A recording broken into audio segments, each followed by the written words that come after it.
Voice Show. On this episode, we're going to talk about relationship, finances, and a whole lot more. So stay tuned.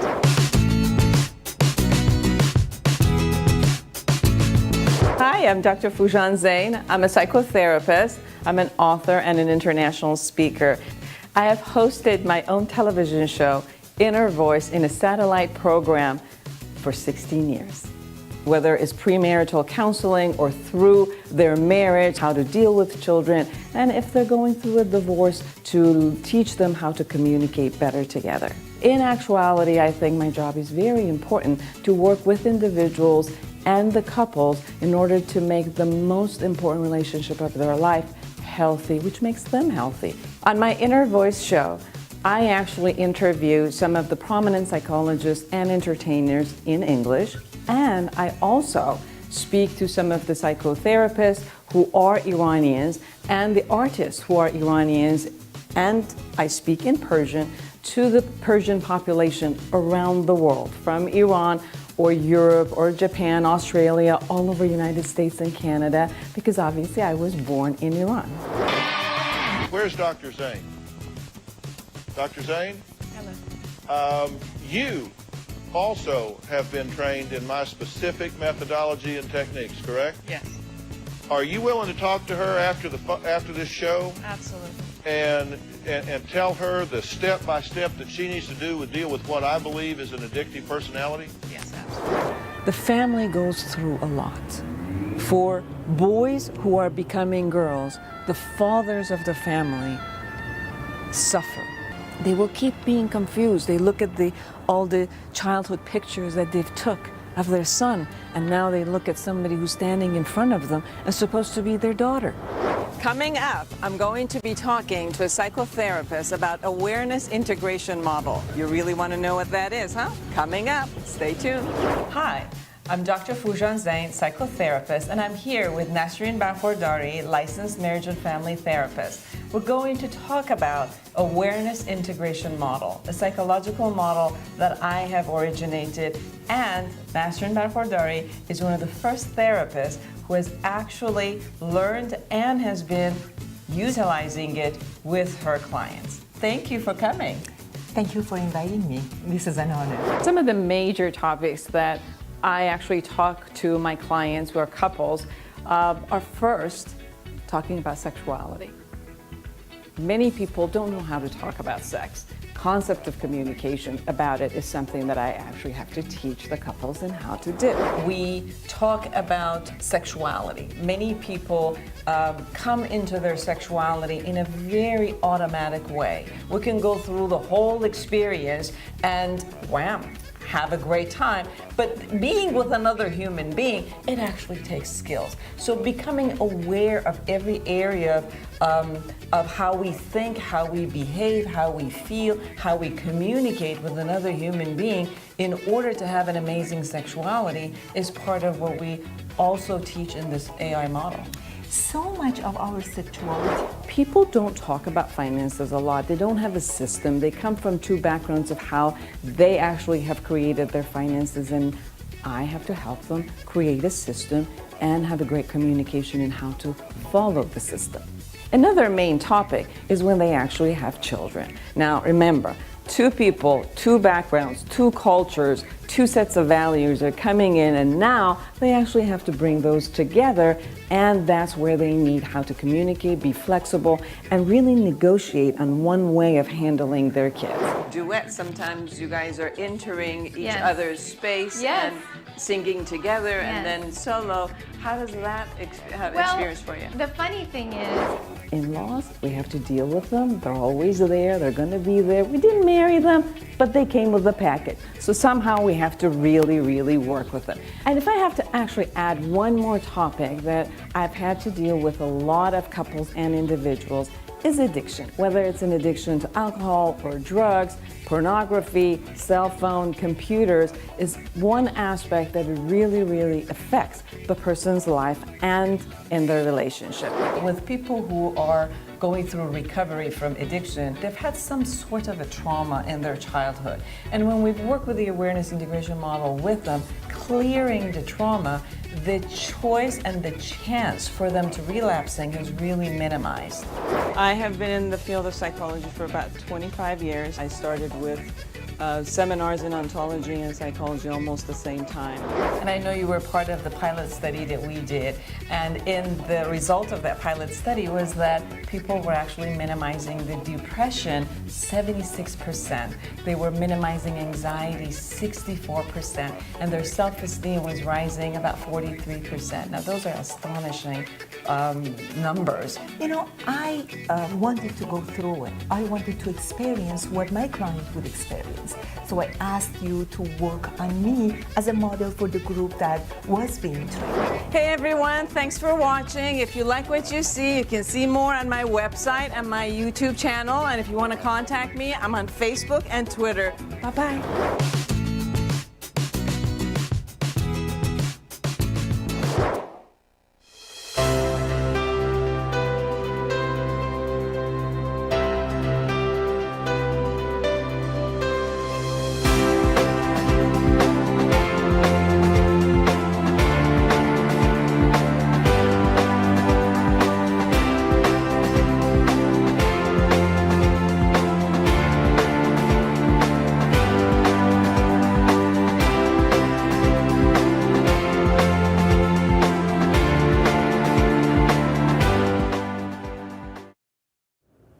Hello, I'm Dr. Foojan Zeine, and welcome to the Inner Voice Show, the show that's about you, about everything that matters to you and your life from a psychological perspective. I'm excited to have a guest today, Dr. Kelly Burris, which is from Burris Institute, and he has a new model that he's going to talk to all of us about. Thank you for joining me. My pleasure. Dr. Burris, you have your book, and we have it right here, which is The Depression, Anxiety, and the Brain in Your Gut. Yes, in your gut. So we're going to talk about the conversation of depression and anxiety, and how your model, the way that you have worked for 30 years with the mental health field. In what way have you noticed that what we do with mental illness and mental health and what we do with the name that we use when people are just having problems? Well, naming convention is a pretty big issue. And the first question is why do people go to see a psychotherapist or a psychiatrist? Obviously something is not going well in their life. Well, but do they say, I need to see a psychotherapist, I'm mentally ill, or I just don't feel well? Right. That's what they say. I don't feel well. Right. I don't feel well in the way that I feel. I don't feel well in the way that I think, and I'm miserable, or I'm having heart palpitations, some symptomology. Right.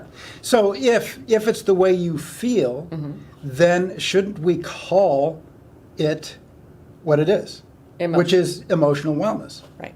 Instead of mental health. Instead of mental health and mental illness. People don't say to themselves, oh my God, I'm mentally ill, I need to go see, a psychotherapist.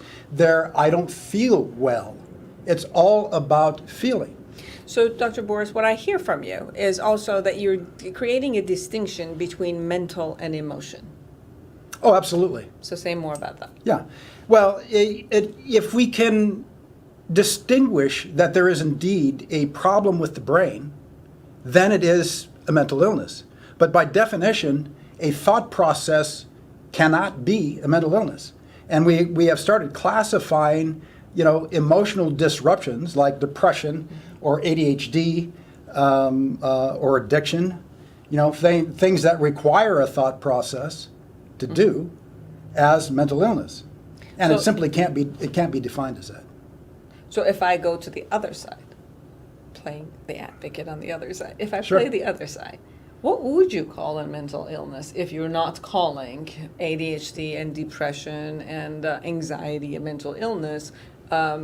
What would you call a mental illness? Well, you don't need to label it, first of all. Okay. If it is an emotional issue, do you need to label it anything other than emotional wellness or emotional health?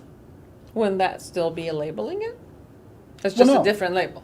Well, no, when you use the term emotional health or emotional wellness, the client knows exactly what you're going to address. Emotions. Right. Okay. You're gonna go in there to feel better. Now, some of my colleagues have stated, they get very uncomfortable all of a sudden because, they say, well, that sounds like you're going to measure something.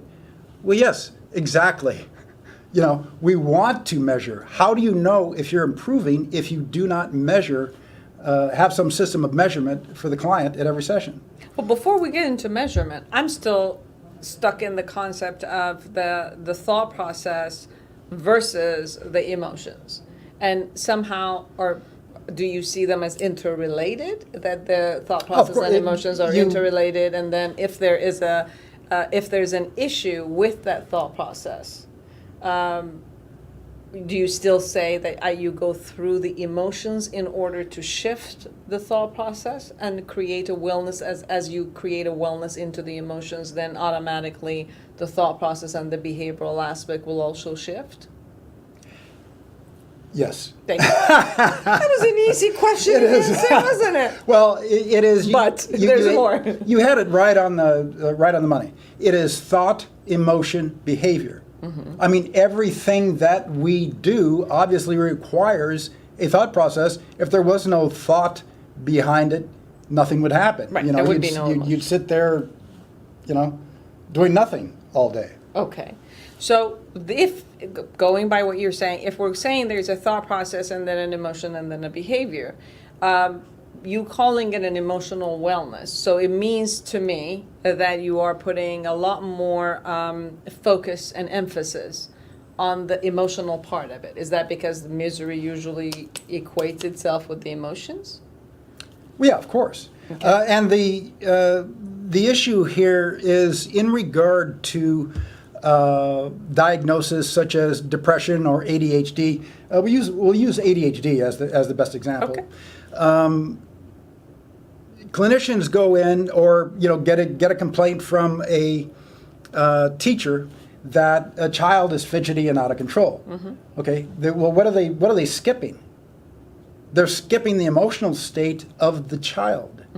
Now, if you measure the emotional state of the child, then you can begin to address that emotional state, which equals that behavior. Now, the variables, that are involved there, of course, are significantly widespread. But the bottom line is that you have to measure it.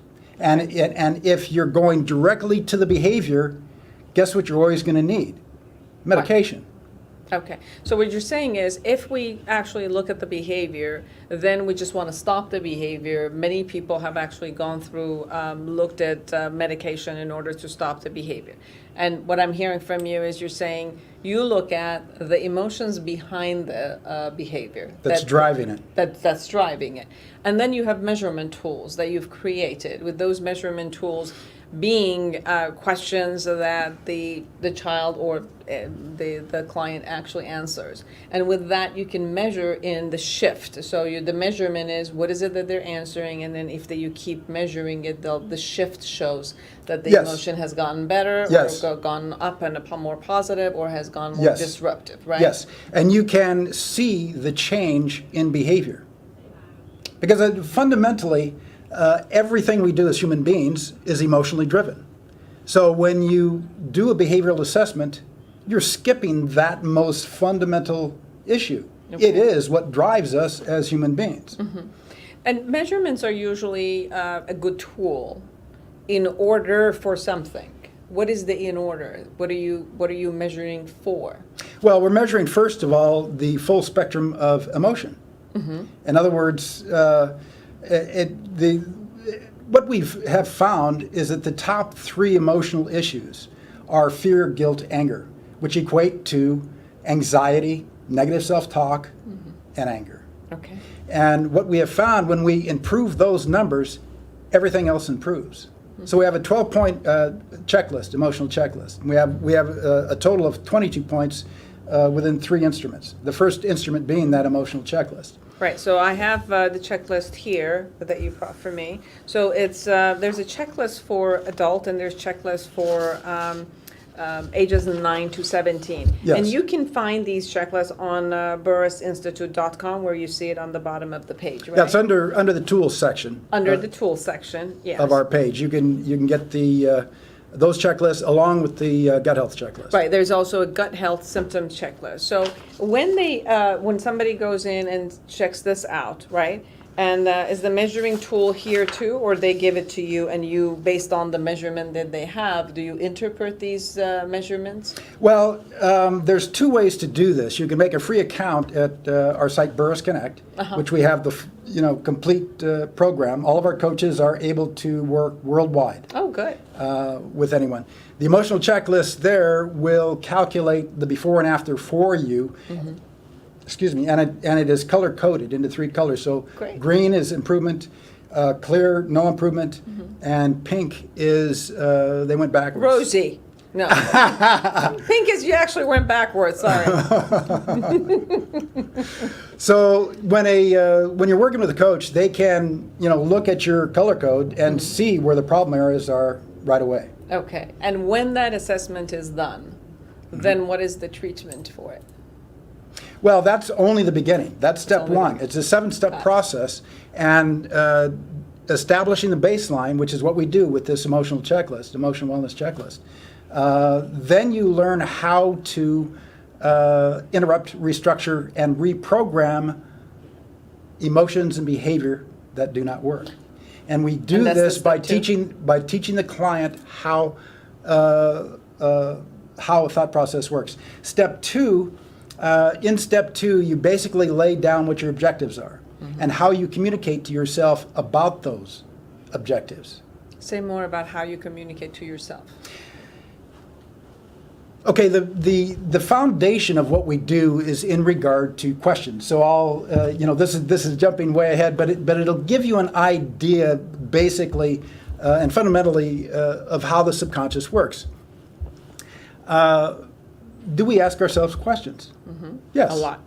Okay. Does the subconscious work on those questions when we're not consciously involved? Absolutely. Yes. It answers it anyway. Okay. So if you agree to that, then how important is the structure of the questions that you ask yourself?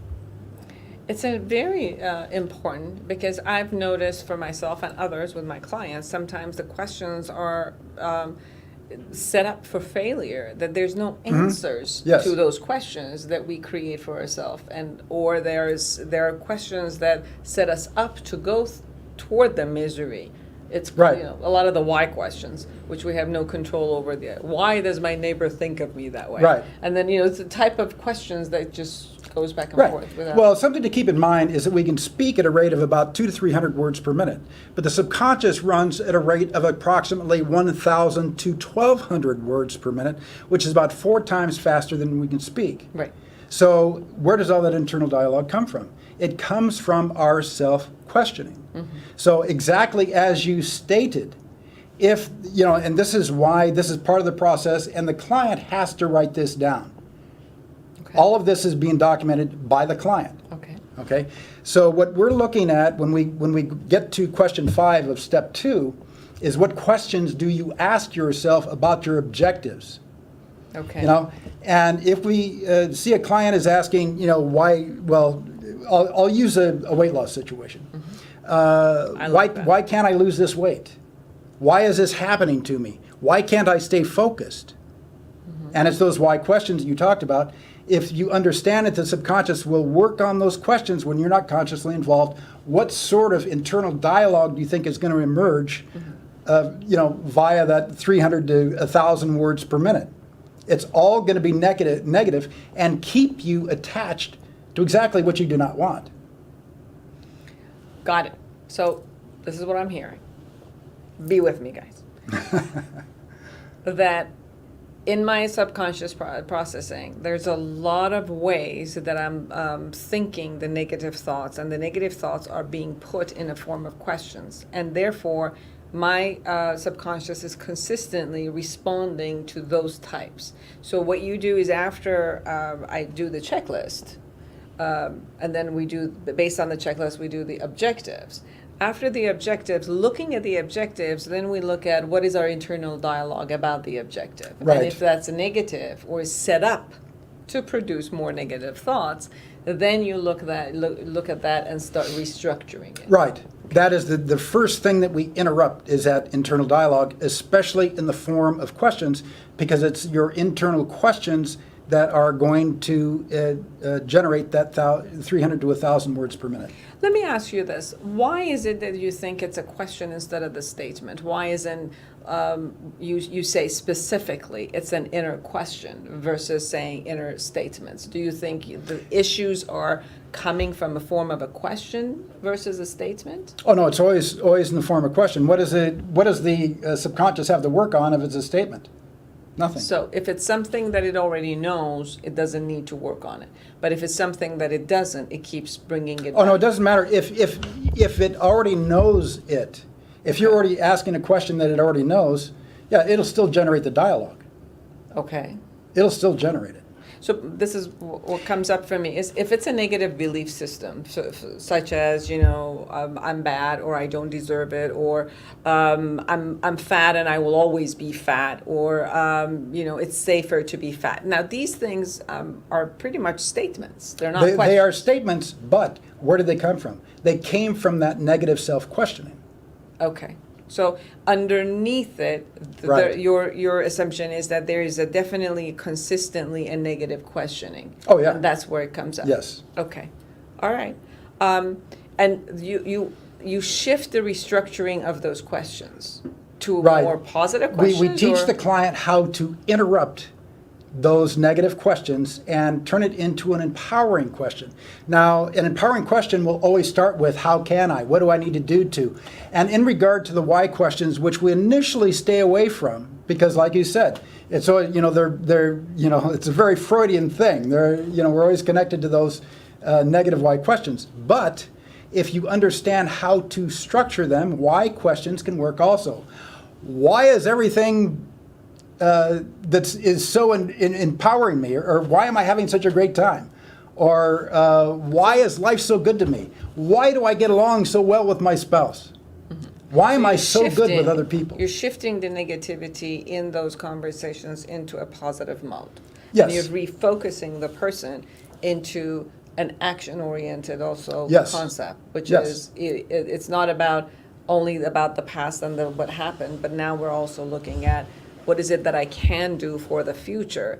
And right now it becomes more of a behavioral question and an action-oriented Right. question. And touching just slightly on going back into the past and getting personal information. The question is, if your objective is to improve your emotional state, does personal history, is that going to help? And the answer is no. True. It will not help. Now, are there times when a client may want to get into that? Yes, and you certainly want to oblige. But fundamentally, you want to establish a foundation that will enable them to take control over their thought processes so that in case you do inadvertently speak about a traumatic time in their past, they need to have the tools necessary to completely dissociate from that and stay dissociated from that. So one of the conversation that comes up for me is how is this, what are the distinct differences between your model of emotional wellness versus the challenging that a cognitive behavioral therapy does? Okay, first of all, no personal history. We not only don't use it, we don't want it. You're in the present moment. Right. It gets in the way. Well, it's not if the clear objective is to improve how you feel, then you need to understand how a thought process comes about so you can interrupt any thought process which is bringing about an emotional state which simply doesn't work or has been determined by you not to work. So in the present moment, when there's an emotion, something's not working, you look at the thought process that is right there. Right. So Immediately interrupt that. And we're talking about and questions. interrupting it by challenging it? By, a thought process goes like this in the most simplistic form. It is word, picture, emotion, behavior. Word, picture, emotion, behavior. Okay, so as an example, if I ask you where you went on vacation last, the process goes like this. You repeat the question to yourself, you get a picture of where you went on vacation last, and then you're able to tell me where you went on vacation. Are you with me on that? I'm with you. Yeah. I'm So still trying to figure out where I went. I'm so into the future, going into a vacation and looking forward. I forgot where I went the last time. okay, well, I'll rephrase the question then. Where would you like to go on vacation? Okay, still the same process. Word, you repeat the question yourself, you get a picture where you want to go, and then you're able to tell me where you want to go on vacation. You'll also be able to tell me how you feel Right. on that vacation. So we Okay. get back to that basis of word, picture, emotion, behavior. Okay. So when you're trying to challenge something that's not working, Right. then you challenge it by the wording that came at the beginning. Or the question? That is at the very core. But of course, remember that we have a picture that's involved there also. Okay. So that's moving on to step 3. There we go. Did you want to get into? Absolutely. Oh, okay.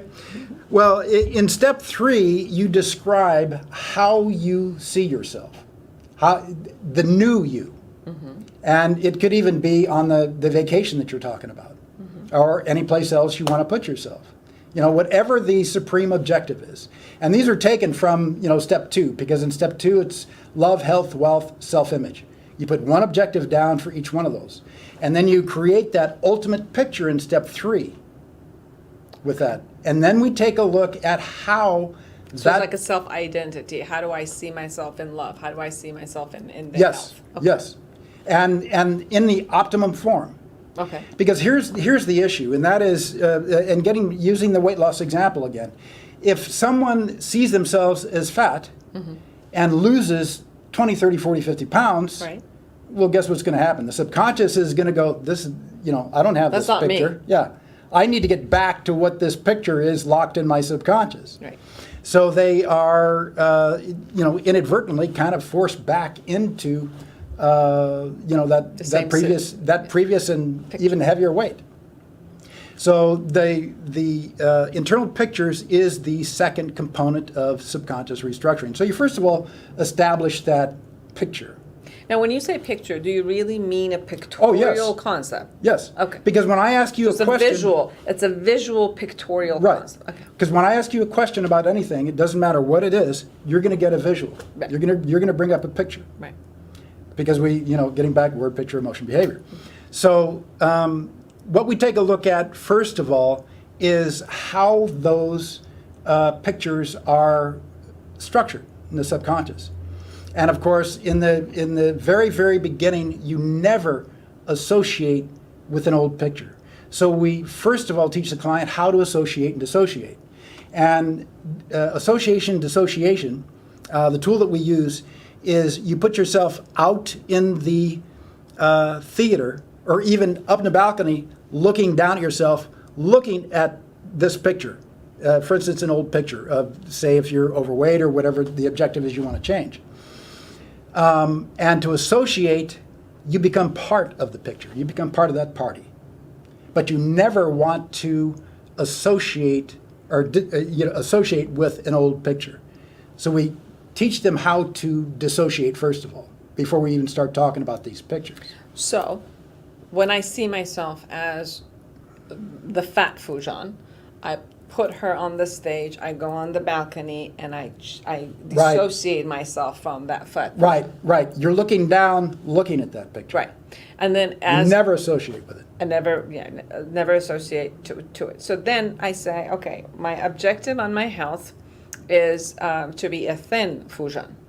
So then I still put being in the balcony. No. No. No. Now what do we do? Because we want to now associate with You it. first of all construct that picture in step 3 Okay. in explicit detail. And that is, your weight, all the measurements, where you are and how you feel, everything. I got that. Okay. I know what it is. Okay. We'll do a little bit of an example exercise here. you have that picture locked in, can you see that picture? Mm-hmm. Okay, and we're doing this one because I don't want to make sure that you can associate. I don't want you to associate with the old one. So we'll take a look at the new one. Okay. Okay, so when you take a look at that picture, is it in color, black and white? It's color. Okay, is it framed, unframed, or panoramic? Ooh. I can have it panoramic. Okay, it's panoramic? Yes. Okay, and is it perfectly clear or slightly out of focus? It's clear. Okay, and is there sound? It hasn't been so far. Okay, would sound enhance the picture? It could. Okay, Could bring it alive. then you could. Doesn't have to be a dead picture. It could be a live picture. Okay, then you It's a video.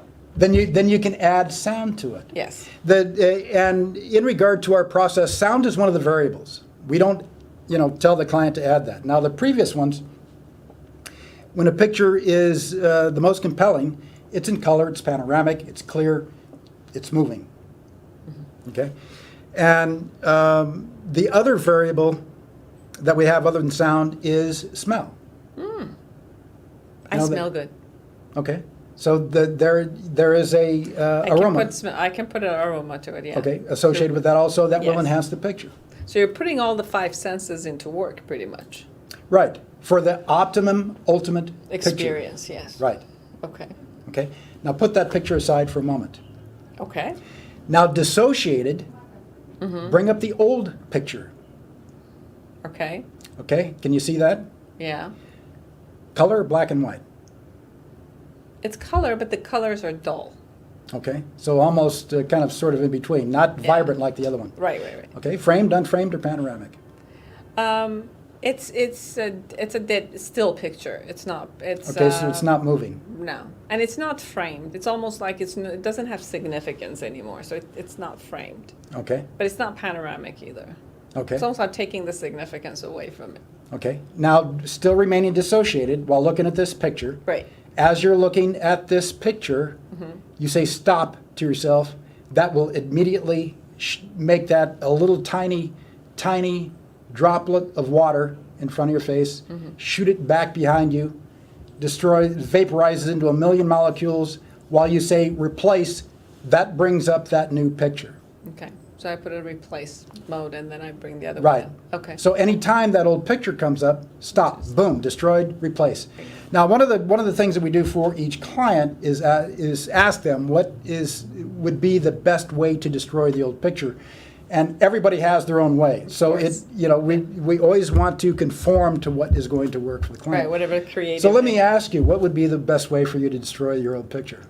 I like the powder form of it, just like exploding and then being a powder, like going into ether and just non-existent anymore. So it's just kind of vaporizing into powder and Yes. dropping away. Oh yeah. Okay. So it can't get recreated, so it just goes away. Okay. Well, I had a teacher once that said I just erase it, or so everybody has their own little way. Yeah. I like the whole water droplet and vaporizing it myself.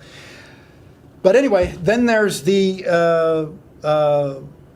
in order to effectively recognize when those old pictures come up, this is known as your cue, or Okay. what can be referred to as a trigger. Right. When you recognize that cue, then you program yourself to immediately destroy that old picture, bring up the new picture.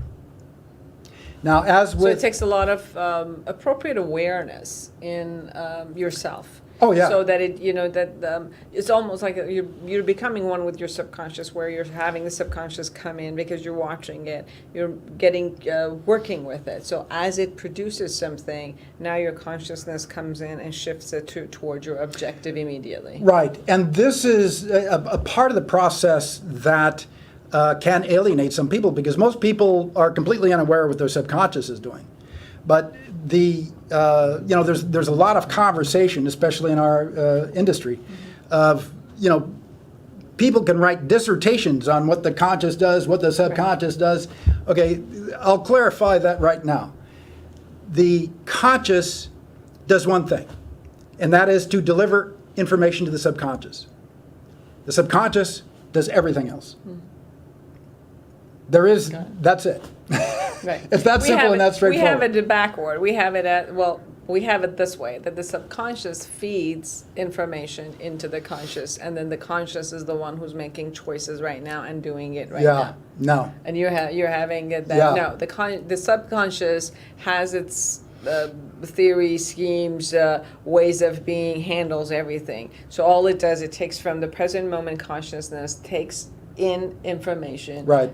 Puts it back into the whole scheme of things, and then decides how to behave. Right. So you're- Subconscious processes it all. It all. Yeah. And then therefore, what your model does is to be very aware at that moment of what subconscious mode, thoughts, pictures, emotions are there. So immediately shifting it, giving it another type of information at that moment in order for it to process something else and feel another way and then behave another way. Correct. Perfect. Now, we got about 6 minutes, so we got to go 4, 5, 6, 7. Oh, on the steps, you mean? All on the steps. Oh, okay. So far, we went into the third one. Okay. If you'd like to keep going, I'm more than happy to keep going. We're going to keep going, Okay. and then if we miss it, well, I'll have you again on my show, and you guys are going to go and read the book, the depression, Well, anxiety. I did want to touch a little bit on, if you could interrupt me if we go too long in the process, because I do want to talk about the gut and the importance of the 10 to 100 trillion bacteria that lives in our body. So in step 4, we use all the previous steps in order to do that ultimate stop replace. Okay. And that's where where the cue comes in for your pictures. And this is really the most powerful part of the program. I mean, this has tremendous impact on the people that use it. And of course, it is all documented once again. This is, we do not sit down and just talk. The client is very interactive. And it is really more about empowering the client with the tools they need so that when they walk out the door, they're able to initiate those tools at any time of the day or night, which is absolutely critical if you're talking about somebody who is, in the groove of an emotional state and behavior that may be 10, 20, 30, 40, or 50 years old. Absolutely. So that is step 4. And the first 3 things that we work on, as I stated earlier, was fear, guilt, and anger, which equate to anxiety, negative self-talk, and anger. And there is a question when we get through this, is if you are in a state of fear, guilt, or anger, what's missing? Joy, happiness, What else? love. Love. Yes, Yeah. very good. Yeah. Very few people are able to answer that question. But here are some questions in regard to that. When you're in a state of fear, guilt, or anger, do you communicate well? Do you draw the people into your environment that you want? Do things go your way? Well, no, of course not. Now, when you're in a state of love, and when I say love, I'm not talking about being Romantic love. Right. I'm not talking about being in love with somebody or love for something else. Just Like compassion and acceptance It's and being just- loving and kind. Right. It's just an emotional state. Yeah. That's it. Just like fear and guilt. That's how we equate, or how I want people to think about this part of it. So when you are in an emotional state of love, do you communicate well? You draw people into your environment that you want? Do things go your way? Pretty Does much life much easier. run? Does life run much more smoothly? Smooth. So when you are in a state of fear, guilt, and anger, what is missing is love, which is your most empowered emotional state. Right. Okay, so on to step 5. Step 5 takes the questioning to another level. And we have 5 sheets for love, health, wealth, self-image. 21 questions per each one of those.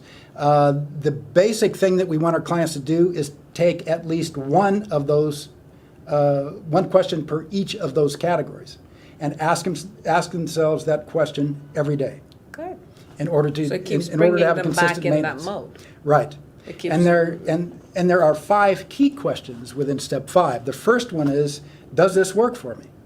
And over the past 26 years, in the development of this process, I've had clients ask themselves, does this process work for you? And boy, did I get a lot of feedback initially. It's like, yeah, well, I was constantly rewriting. After 26 years of doing this, not so much anymore. I still do major rewrites in the process.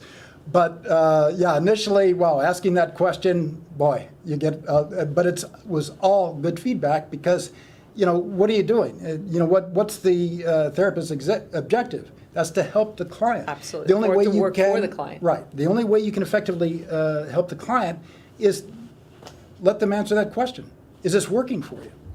Okay, so that's the first question. And that first question is, there's a lot of flexibility to that because, you can use it to, does this relationship work for me? Does this, just to digress it for a moment, when I did the first clinical study in Dallas in 1992, one of the women in the group said, you know what, I never asked myself that question, and I walked out and filed for divorce.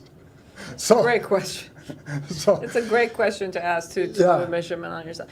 So one of the things I'm going to ask you is this is a great dialogue that we're having. I want to give you just about a couple minutes to talk about the gut because I know that's important for you to cover.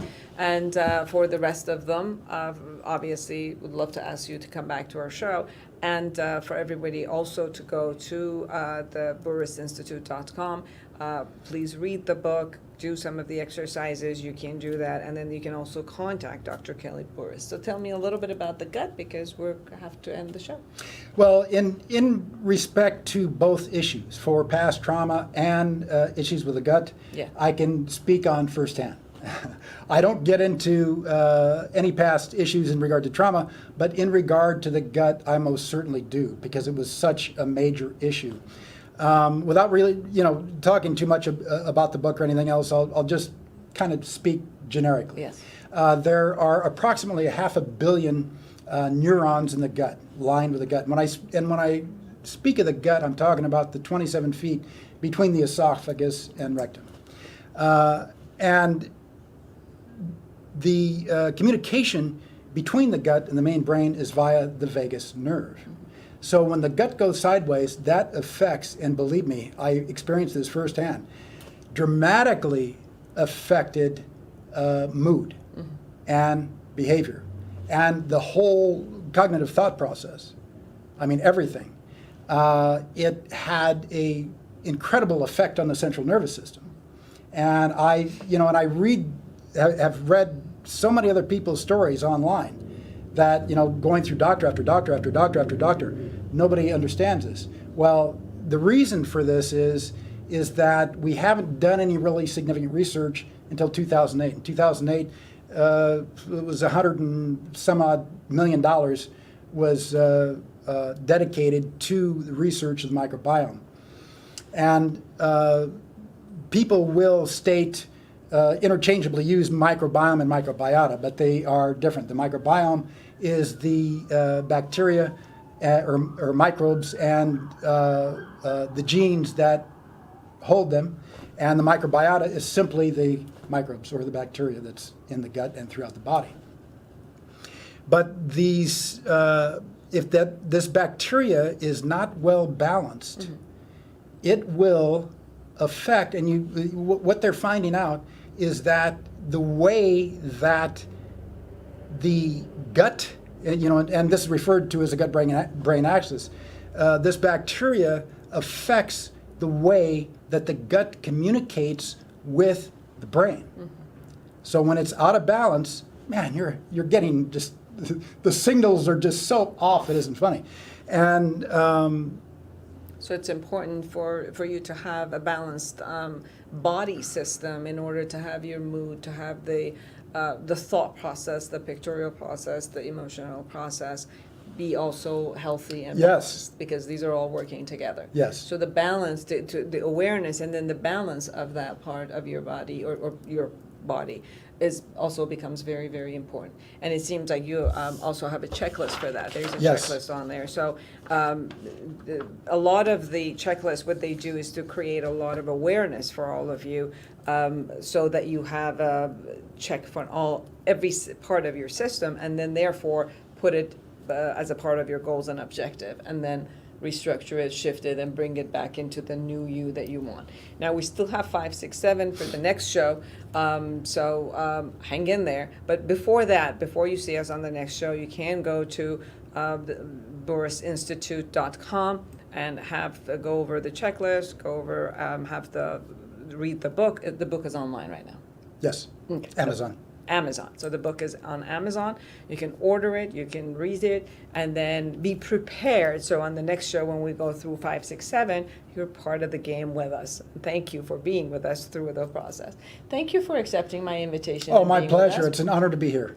It's an honor to have all of you and my other guests. I always learn so much, and it's great because, you know, like you, I've been a therapist for 30 years, and it's just having this type of a dialogue with someone to go, you know, deep into different versions of how people have experienced. Like you have put this kind of the model into your practice for so many years and have received a lot of good results. That's why you're coming and, you know, with confidence, putting your book, putting the checklist, knowing that it has worked for other clients. So I always learn a lot, and thank you. My pleasure. Thank you, all of you, and until next week, create a wonderful world for yourself and everyone around you. Bye-bye.